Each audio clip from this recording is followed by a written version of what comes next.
everyone. My name is Maud Richard. I'm at Auckland Council in the Built Environment Unit as an urban design specialist. And prior to this, I was at Auckland City Council. And we've developed in our house the New Lane Urban Plan that I will talk to you about today. Maud, I'm going to give you this picture up. It is. So to give a bit of context about New Lane, this is one of the most important, an important sub-regional centre, which is located on the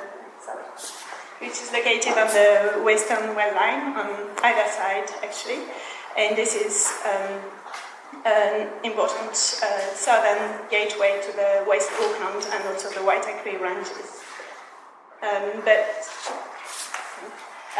Taking a step back, this was only in 2006 what the New Lane train station was looking like.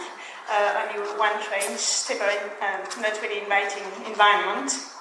And at this time, 2006-2007, some budgets was identified to improve the transit interchange and realizing the double tracking and the changing of the at New Lane Station. This is what the new station looks like today, and with the work in 2008. But having a good transit interchange is not enough to create transit-oriented development from a place, as opposed to a transit-adjacent development. So, although transit interchange is a first requirement, there are other things that are important as well, such as having good level of permeability and connectivity, having people there, so high density of employment and residents, 20,000 residents and 14,000 workers within 1 kilometer of the centre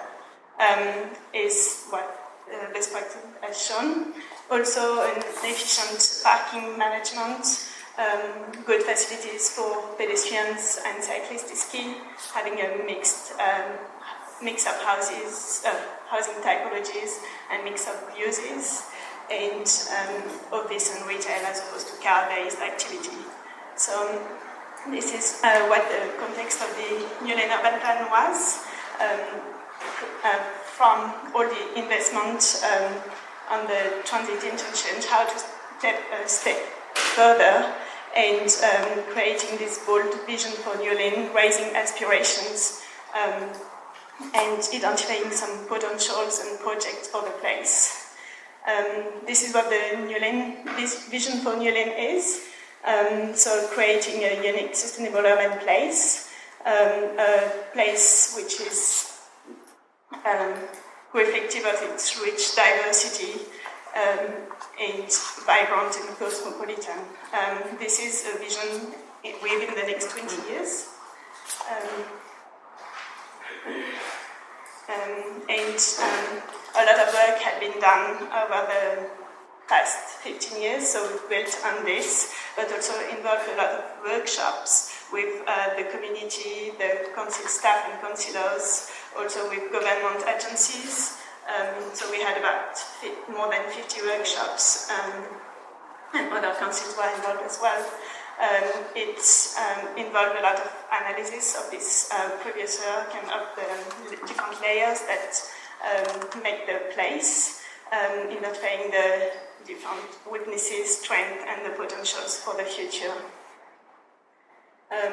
So in the second part of the document, we've identified 5 strategic objectives, and they extend beyond the physical infrastructure, so with, in particular, social infrastructure and economic development. They are all considered in an integrated way, and they make the layers of the DNA of New Lane. The document is also comprehensive in terms of the level of details it goes into. It comes from the regional levels and then filters down to the New Lane Town Centre and the 10 precincts that have been identified. So this is an example for Crown Lane Precinct, one of the first that will be redeveloped. and this is a rich document in terms of images with 3D visions, photomontage, and vision plan, and also proposals quite with detailed parameters based on these objectives.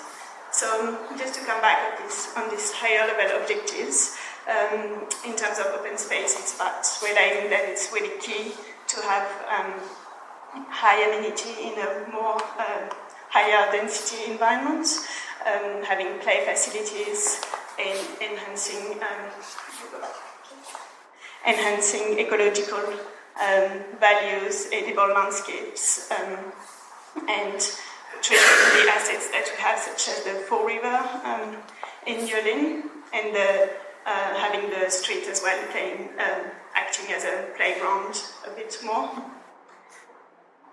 In terms of movement and connectivity, it's based on all the public transport improvements, and then it's about having a clear hierarchy where pedestrians and cyclists are at the top, and where we have slower environments with slower speed precincts, 30k precincts, shared spaces, and also redesigning some streets such as Great North Road, which is creating a barrier, a main street today that is creating a barrier in the town centre. Social infrastructure is a really key element in terms of providing the amenities that is required, and it needs to be ahead of the curve. Like having access to libraries, community centre, being able to meet with the community, schools, access to GPs will be key in terms of making Yulin a place of choice. Economic development as well, and with the transition to a higher density employment area, the nighttime economy is another key component to get a city that is 18 to 24 hours as opposed to where streets are dead after 5 o'clock. In terms of development, having a different, enabling and promoting a different urban form that is more compact, but not necessarily apartment, and leaky a placemaking strategy as opposed to just intensification strategy. So we've modeled few different typologies that could be used and achieve great densities, as opposed to just having leaky buildings. It's also about having this amenity so that this happens, and on the other side, limiting the infill in the outer areas of Yulin. Quality standards were a key component of the plan, and they are further developed with consultant Beyond Green, a sustainability expert from the UK, and this is to inform further developer agreements and also inform further plan changes. So this is quite key to mention that this document will inform a lot of plan changes that have been identified, and this is to give some statutory weight in order to deliver the vision. Today, a number of projects have been identified, and some are already happening in terms of public realm designs and master planning with the developers, and hopefully all the good momentum and synergies with the various stakeholders will help progress the work in achieving the vision for Yulin.